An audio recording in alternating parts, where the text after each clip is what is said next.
Played so hard to not get rewarded tonight would have been really hard to swallow. Regardless of the outcome, we were coming in and reinforcing how we played. We did after the second period and asked them to play the same way in the third. Clearly they did that through the overtime, and we're fortunate in the shootout. I never like to go to a shootout. I don't think anybody does, but we played well enough to get to that point and fortunate to score. What can you say about Kamenev scoring 4 times and no one else on the team has more than one? A lot. I can say a lot about him. He's a guy we talked a lot about in Nashville, and Nashville talked a lot to us about that. This guy might struggle. He doesn't understand the language very well. Who are we going to room him with? We didn't do any of it. He picked his roommate. He speaks not terrific English, but he understands hockey, and that's all that matters. And he is upbeat. His attitude is so good, and it allows him to have success. And there's nothing negative, I don't think, about anything about coming over here, living, all that kind of stuff. So what he's doing with his preparation and his makeup is allowing him to have success on the ice. This is an incredible high-powered team that you're playing against tonight. You end up putting up about 40-plus shots on them. You went right with them. Yeah, that second period was as good as we've played. They never got out of their zone. And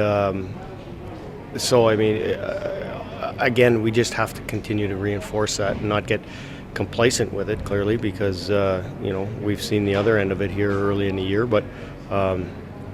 But the last, and even against Rockford, we thought we played okay. So the last 3 hockey games, we think we're doing a lot of right things and playing good. So, we just got to continue. It still seems like getting through the neutral zone is kind of a difficult spot for a lot of guys in terms of transition, losing pucks. Our execution was pretty good tonight, but as you just said, that's a real good hockey team, and they've got good sticks, they've got good players, they've got a real good D. Goaltender played well. So both teams play the same system through the neutral zone, so it was difficult for both of us to get there. When we were in our defensive zone, we made some mistakes, and I think they would feel the same way. But that's how the game's going. The neutral zone is pretty clogged up. And I always talk about how good it is to get a game right after a loss. It's pretty much the same thing. When if you get a win, you just want to carry this into it. Well, we just want to play hockey. It's tough, and I know circumstances, whatever. We can't dictate anything. We don't have any real say over the schedule. But yeah, you want to continue. You want to play hockey. To win the way you did, it's kind of unfortunate. Not many people were here. Yeah. Well, what's great is that the 200 people that are here, and a couple of things. The 200 people that are here were loud, and they're diehard. It's awesome.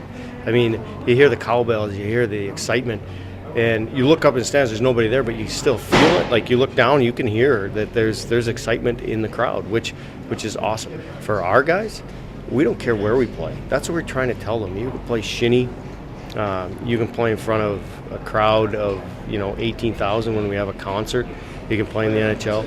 What does it matter who's in the stands or where you play? You play hockey the same way, regardless if anyone's in the building, who's watching. If you play the same way, you're going to give yourself a chance to have success individually. And clearly, if enough of us do it individually, then we'll have a chance collectively to have success. Thanks, Dave. All right, guys. Thanks.